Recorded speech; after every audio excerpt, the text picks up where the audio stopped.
welcome to the Free Play Podcast, episode 1 this time? Not -1, not 0. This is number 1. My bedroom when we were practicing this. Yes. We are here live via tape delay with Lauren Featherstone, the new Tapper World Record holder. Hello. How's it feel? To be the Tapper World Record holder? Yeah? It feels awesome. It feels totally great. And super surreal because we've talked about it for so long and then suddenly it just happened. Yeah. No, I feel like we've had this conversation about 1,000 times now. And you've had it, I'm sure, 10,000 times. Oh yeah, so many times like on a whim. I just wanted to come in here when like no one was paying attention and just do it on my own. Or just break it. Yeah. Yeah. I held out though.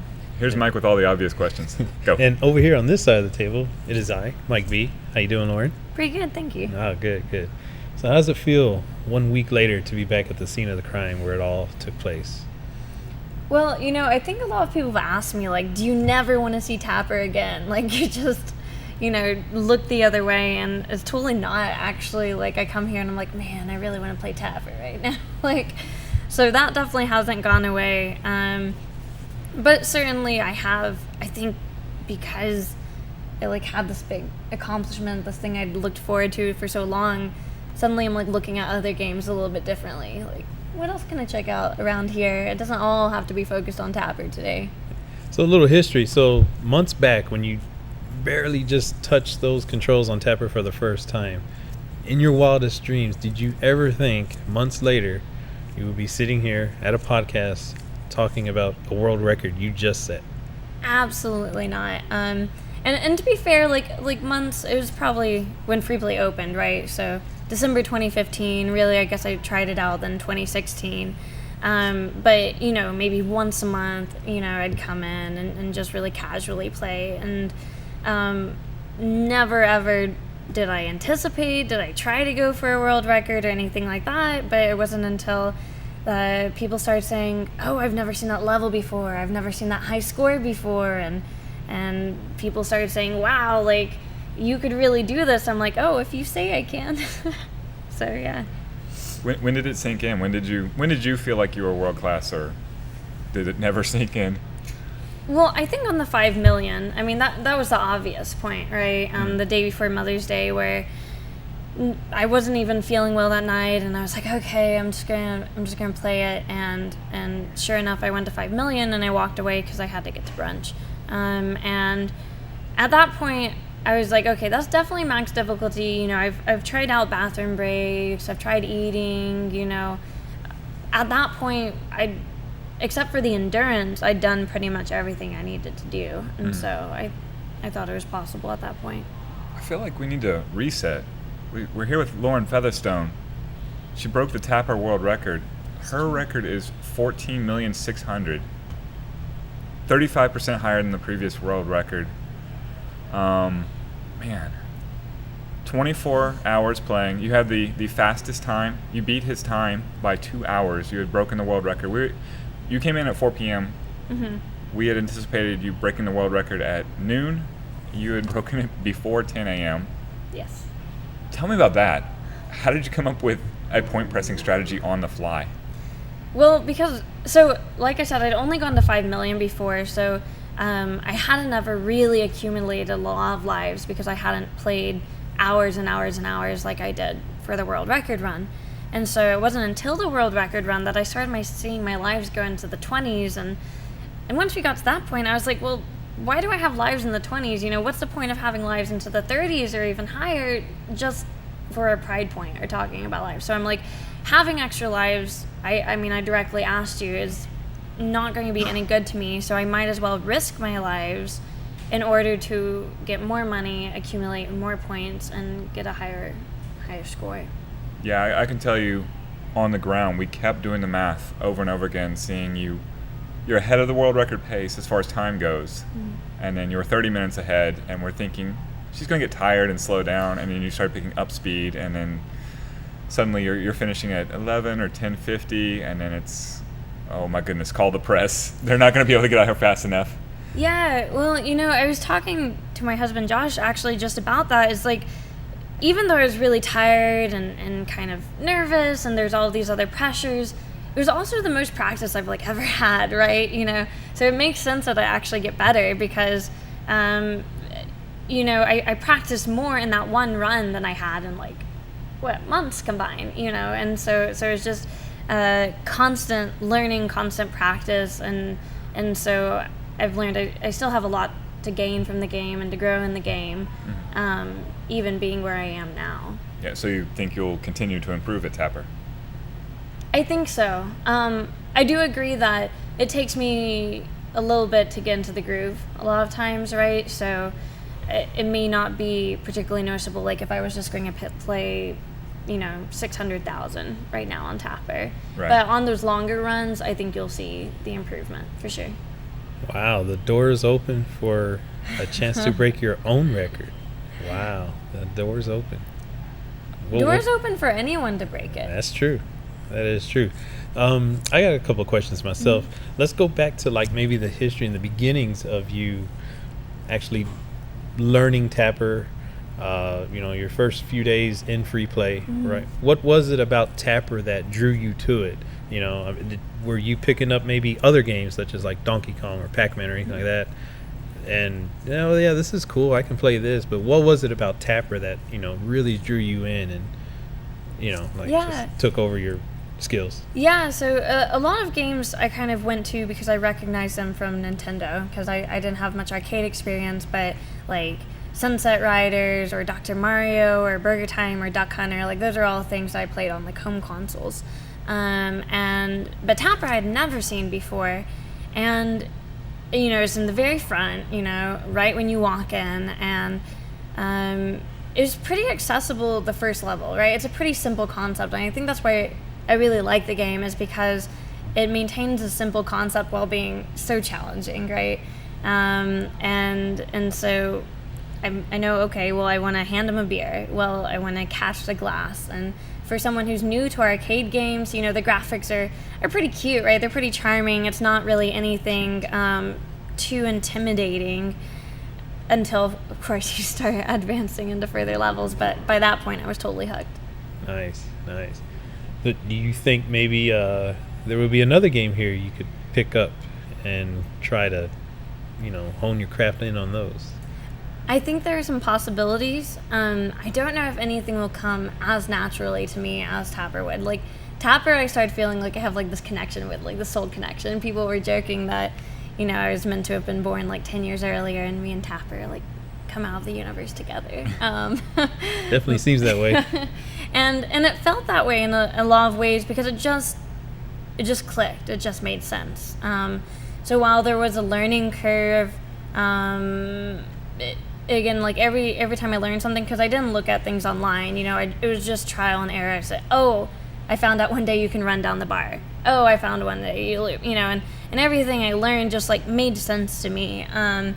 And there's some other games that are pretty intuitive to me and that I enjoy. I love Popeye, totally different Arkanoid, Burger Time, so Frogger, there's plenty that I enjoy, but I don't think is necessarily as just crazy connection as like me and Tapper, and what that means, if I wanted to get a record, I probably would have to put a little bit more work in it, a little more time.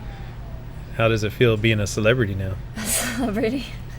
It's still weird to say that. A celebrity in some circles, right? This circle.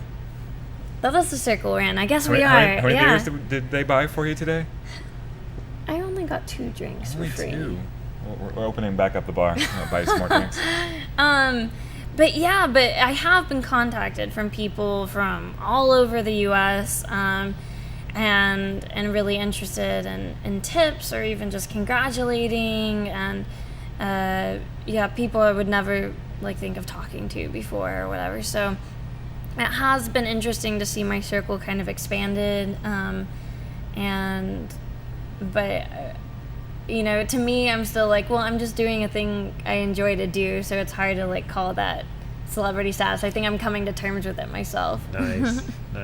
And what about your friends and family? What are they? I mean, what did they think when you told them, hey, by the way, in a few weeks I've got this thing coming up? Oh yeah, they're totally like isn't that something your brother would do? Like, because growing up, my brother, like a lot of boys, was the one with the video games, who was like totally hooked in and all that. And I never was. I play casually, but especially when we got into things like the PS2 and the Xbox, like those, first-person shooters, or just the super complexities were not really my style. Lo and behold, again, I discovered arcades, a specific arcade, free play, almost 2 years ago, and realized that was really more my jive, but because it's just something I do in my free time, and I obviously don't live at home anymore, I think my parents were still kind of surprised, where did this come from? So yeah. Nice. I know you have a relationship now. You've talked to the previous world record holder, William. I have. Tell us a little bit about that. Yeah, he's been super cool. And it's funny because the way the internet works is we'd read on Wikipedia the world record holder, and we're like, oh, William Rosa, William this guy. Snowflake Rosa, 10 million and some change. And this is what has been our bullseye for us for so long. Yeah, so you have this maybe idea of a person without actually knowing the person. William Rosa has actually been a huge help to me. He's actually pretty new to Twin Galaxies, I think just a couple years, but he really kind of dived all the way into it. And so when I was having some confusion, creating my own account and the submission process and all of that, he was really there hey, this is what you can do step by step to help me get through it. And so super supportive, and super detail oriented, right? So I think from the very start, it wasn't even about him defending his score, but just keeping the integrity of what a world record means. And he's from what I've seen, it looks good, but I'm going to watch every single minute of this. I can't blame him. 24 plus hour video, and that's what you want, right? Because these records are super important to people, and you want to make sure they're legitimate. But I can tell, right off the bat, that's something he's really passionate about. All right. Yeah. What was his previous score again? 10 million. You have it right there, right? I do. I just need the Twitch feed to come back up again. 10,361,000. Let's see. Yes, 10,361,550. There you go. 2015. Not an old record. Not super old. And a lot of people who came up and talked to me, buddies of his or whatever, were like, wow, I really thought he was going to sit on that for a long time. So people were very surprised that this was a world record that was going to be And you had never broken. talked to him before at all? No. Didn't go online for any strategies? You already said that. Yeah. Just a totally self-made player. Mm-hmm. I don't know when I would... I did not think I would ever hear of that again in 2017. I mean, in 1998, they're telling me, you need to go to Game FAQs to learn how to play this game more. Yeah, and I think in some ways that kind of play would benefit me, particularly when we get into fighting games and stuff, and there's combos and stuff. But with Tapper, I felt like I already had this natural, again, kind of touch with it, that I was already doing something right, and I didn't want to try to imitate someone else. I just wanted to stay true to my own style and what felt right, because it worked, and if something works, just go with it. Mm-hmm. Did you feel like you could have kept going once 4 p.m. hit? Oh, for sure. Yeah. Absolutely. I'm kind of one of those crazy determined, it just matters what the stakes had been, right? So if, let's say, even William Rosa came back and set another world record, and then I decided to claim it back, even when you're tired and sore and all of that, it's just well, but this is what I said I'm going to do. And I think that's a big part of how I set the world record, even though I'd only made 5 million before, so I almost tripled it, right? Was because at that point I was well, there's no backing out now. How sore were you? How were you feeling when you finally stopped and the adrenaline slowed down, and when it all set in? How were you feeling? Were you just... It hit me even way before then. As far as your muscles are going to tell you even before the game is over. So we brought some BioFreeze and kind of help that out on my back, and I'd take stretches here and there in my little breaks. But then as far as at the very end of the thing, I turn around and my, depth is just gone. There's all of these people and everyone's like blurry. I can't even see. And so it's just very bizarre. I had imagined myself I was in a different part of the arcade than I actually was. Nice. And because that last 4 hours or so, I was just so honed in, so focused in, because it was that final stretch, final push. It was my fastest million, was that final one, that by the time I turned around, it was very disorienting. And of course, that's when kids want to ask you a lot of questions and everyone's interested, and I'm like, I don't know if I can even make sentences right now. Nice.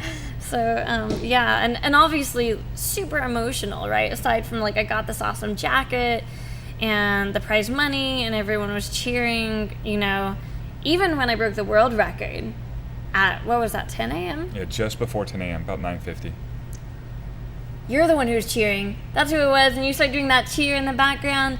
And I was like, man, I was literally almost crying, but it would have messed up my game too much. So I was like, I can't cry because I'm still in it. But it's so emotional. So yeah, there's a lot of feelings for sure. The "you deserve it" chant. Yes. That broke me. It broke me. Sorry. Good to hear. Sorry about that. How long did you sleep? What, after the fact? Yeah, when you got home and everything, how long did you sleep? I don't know. Again, days are super weird at that point, right? So you kind of fall asleep on the couch, and then you wake up, and then you do something, and then you sleep some more, and so it's kind of like that. Nice. I mean, I'm still recovering. Definitely my shoulders. I mean, I've taken some yoga classes and everything to try to stretch it up, but all of this, it takes some work, for sure, and I imagine more so than I even realized, the fatigue is still kind of there too. Wow. 1 week later. What was your preparation for staying up that late? I laugh because, so we had planned to do the start at 4 p.m., which is what we did. And so I was like, well, that's pretty late in the day, so I'm going to go to bed late, so that way I really sleep in late, and I wake up and it's just a couple hours, right? That totally didn't happen. It was like Christmas morning syndrome. So I went to bed late and then woke up at 7 a.m. and I was like, oh, no. Ooh. But because of course, or before a college final exam or anything like that, your heart's just no, wake up. Don't sleep in, don't miss your alarm or whatever. And so I did not get quite as much sleep as I had intended.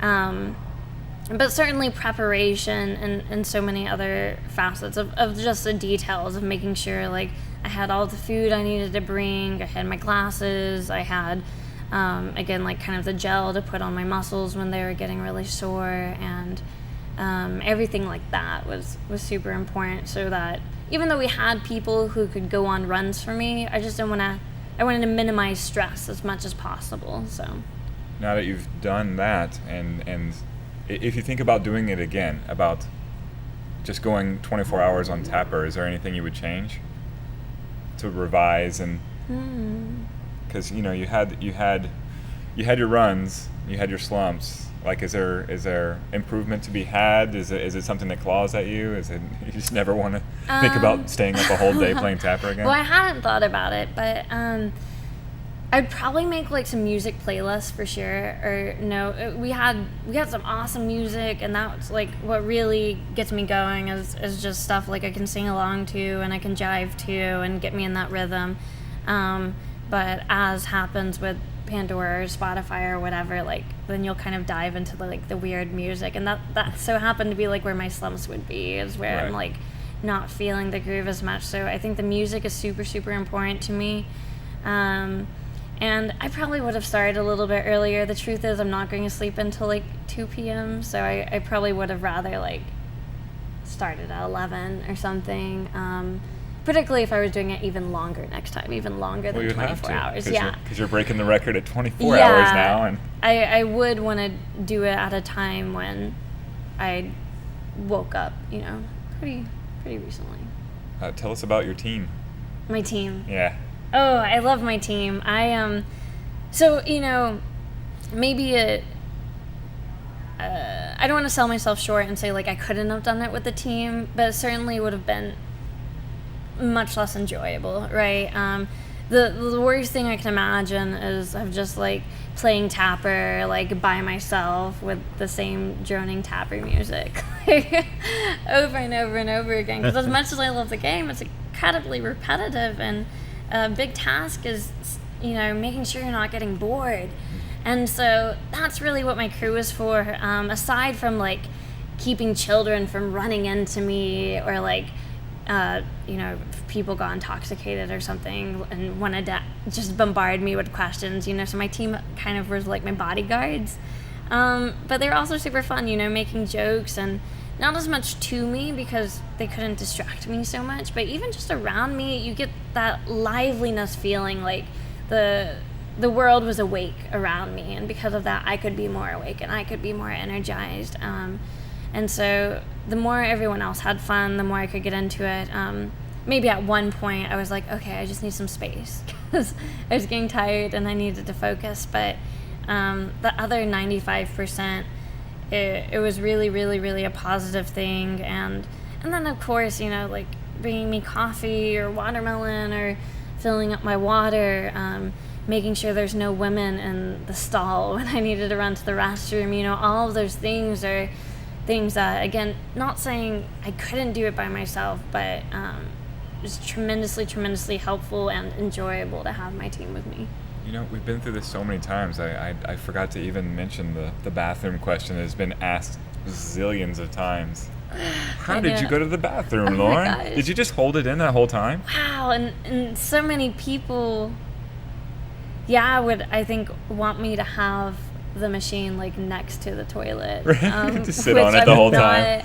I'm not interested in. The queen's throne. Wow. And so no, for me it's a skill like anything else. You learn how to build up lives so that you can go to the bathroom and kill moth and come back and you still have lives left. And that's just part of the game as far as I'm concerned. There's no reason to kill yourself over it, because there's as far as we you know, have it built in to take a bathroom break. Yeah, an infinite amount of lives you can build. That being said, you know, I didn't take food breaks or something, and I tried to be somewhat mindful of my water intake, so I wasn't running to the bathroom like every, 15 minutes or whatever. So you do want to be mindful of it. But yeah, building up those lives and then just letting some lives die off while someone guards the tapper so children don't hop on it. Right. Right. Is definitely the way to go, and not as crazy intense as some people might think. Were we able to keep your mind mostly on Tapper? That was always my big concern, was just that you would be obsessed with whatever minutia of what was happening around in the arcade or getting to the bathroom or whatever. Yeah, there ends up, of course there's going to be distractions, and sometimes, again, particularly when I got up higher in my lives, I mean, it'd be kind of funny to go back and watch like that 2 a.m. stuff, because I'm like, I don't need this life, you know, it was worth losing that life so I could sing this song, like, you know. And so, but again, that was kind of part of it. I think if I'd tried to be really stoic and focused the entire time, I actually would have died more than I did silly deaths with being distracted or singing a jam or whatever. And so I got off a little bit on the tangent there. Oh, distractions. We were talking about being focused. It's really funny, isn't it? Stay focused. Yeah, but overall, when it came to it, you know, each level, it's like 1, 2, 3, go. You know, as soon as, because you really have to hit them as soon as like they let you. As soon as the screen like pops up with the people, right, it's just go time. And then either in between levels or at your bonus round, that's where you can kind of take a breath. And in fact, maybe the bonus round, for the longest time, I really had kind of trouble following it, and maybe that's where the distractions kind of snuck in, or the sleepiness was, I wasn't quite as focused, because it wasn't a life or death situation, it was just a point situation.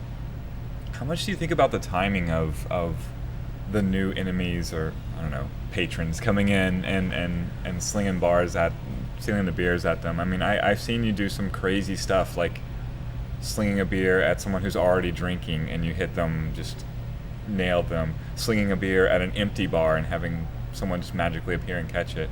Yeah, it's been a trial and error for sure. I playing, either practicing in Richardson or wherever, I many times would be like, okay, that person's drinking, throw it, and it goes right past them. And through that, I've kind of trained myself, like, how far I can push it. Bars are different lengths, so I can push it differently on the bottom bar than I can on the top bar. And as far as, catching the glass at the split second before it gets thrown off the bar, all of those things, a lot of it has been practice.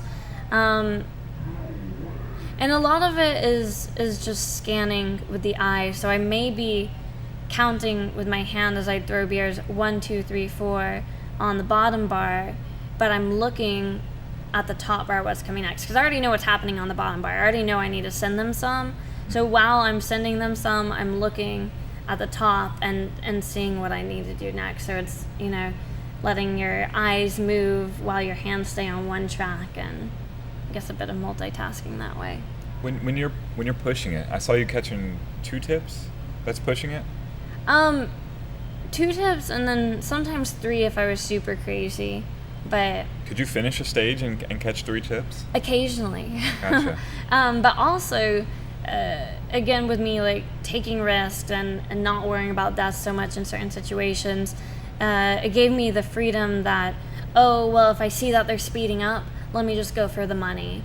And so that way, like, if I know I'm going to die, at least I just made 1,500 extra points. And so I was really mindful of how I can use the last split second, even of a bad situation, and not just, like, giving up on that level because I know I'm going to die.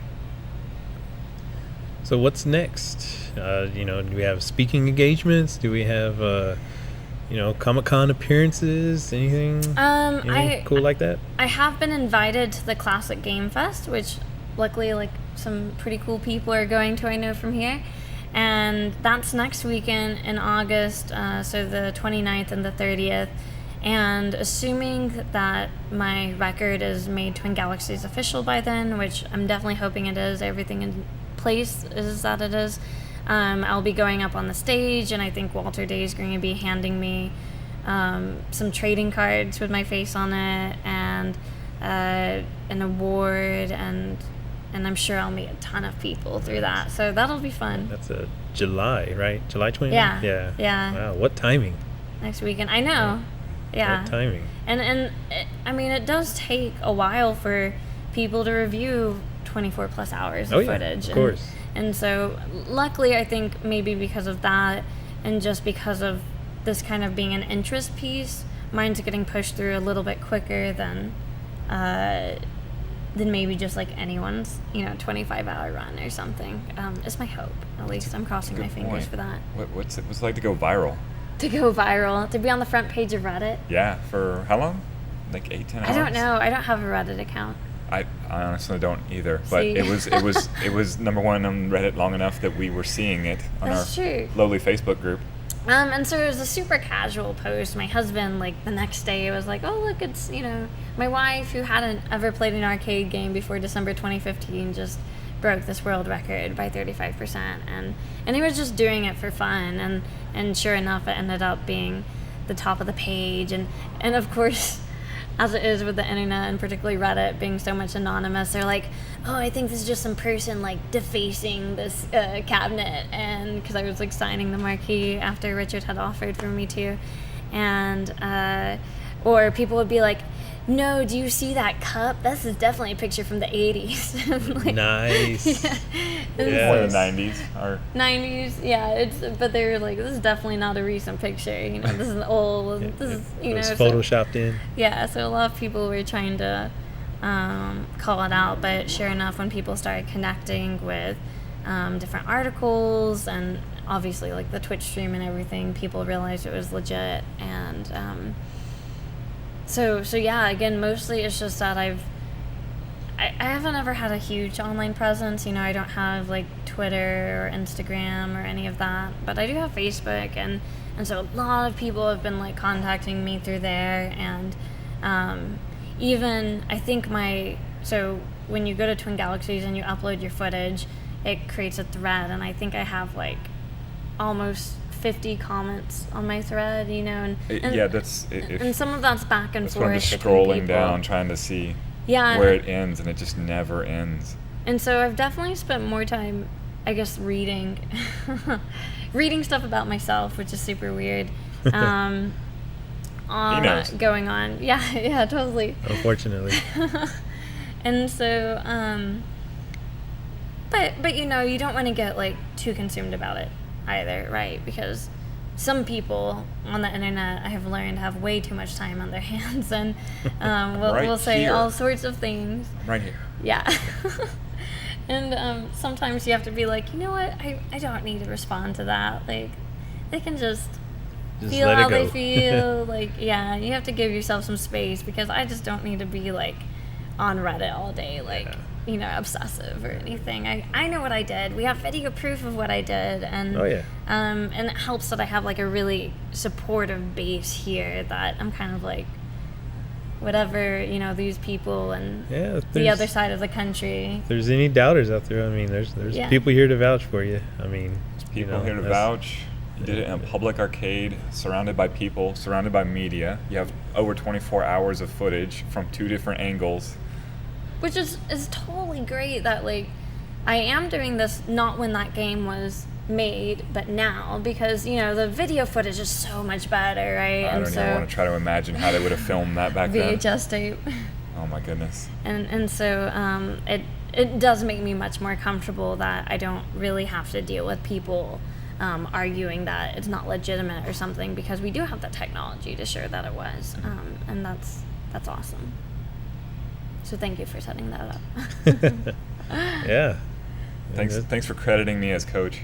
Yeah, absolutely. Again, I kind of came to free play as someone who just was like, oh, it's a new local business. I'll check it out, because why not? But I'm not a gamer. I don't expect it to become like my thing or anything.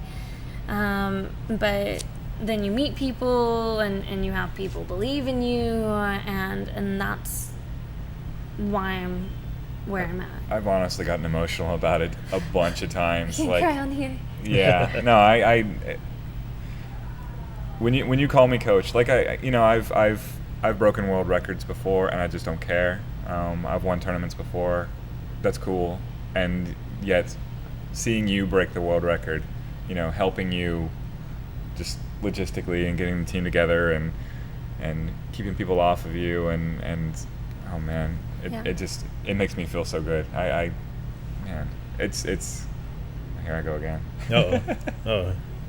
Wait, this is a reverse Barbara Walters, where Barbara Walters starts crying. It's the most meaningful thing I can think of that I've done involving video games, and it's just having you call me coach. It's awesome. Yeah, not many people can get a snazzy jacket like that one right there. So snazzy, man. And it really is a full team effort. So my husband had the idea, but actually one of the bartenders, Wendy, like, she made these patches herself with her little 4x4 machine she'd never used before, and on the back it says Tapper Pro, and she made that, and she sewed it in, like, so it was all like house made, That's which legit. is kind of cooler than going and buying a jacket from some I don't know, Letterman jacket shop or something. No, that's totally legit. You can't get that in stores anywhere. Yeah. That definitely needs to be shown off. Yeah, and so it really just comes back to how much of this bonding and team experience there has been, which is it's just so interesting, right? Because literally it was like the most solitary task I could do. Like, it was only me, I hardly moved, and like this close, very stable kind of situation for a long period of time. So on one hand, it was extremely solitary, but on the other hand, again, it wouldn't have been the same without everyone else. So it's a nice balance of that. Yeah, and I think people watching may be like, well, again, like, most of us just come here as a game or whatever, but But when you're in something like that so long, we do get emotional, and because it's just, there's no way to describe it. I've never experienced anything close to that in my entire life.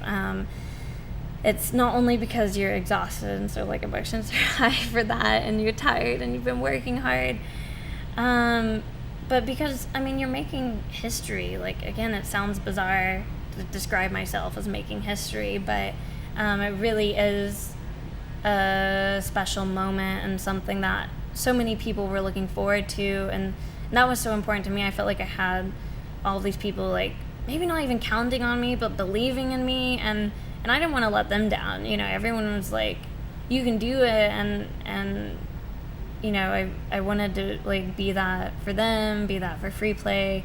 This place and these people have, like, brought me so much joy and passion, and I've learned so much more.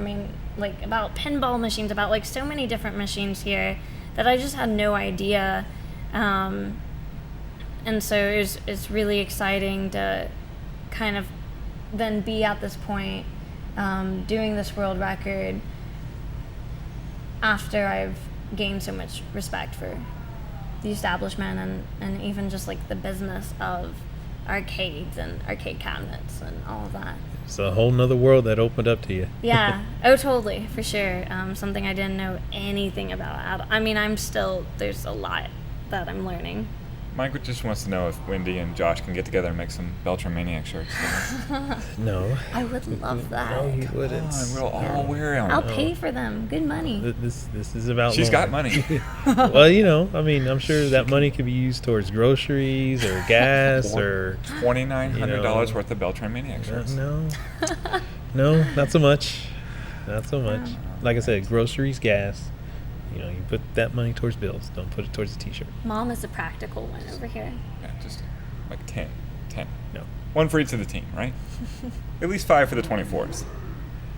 Say no. Say no. All right. Well, I guess we should probably wrap this up. And before we all just become a gushing, like, emotional mess here. We're just all crying. We're just going to I love you, man. sign off and have a big hug down. Yeah. All right. Thanks for joining us, Lauren. Absolutely. Thank you, Lauren. My pleasure. Thank you. We will see you at a taproot machine soon, huh? All over the place. That's right. Yeah. Break all the records. That's right. One day. All right. Thanks, Lauren. Thanks. Bye. Bye.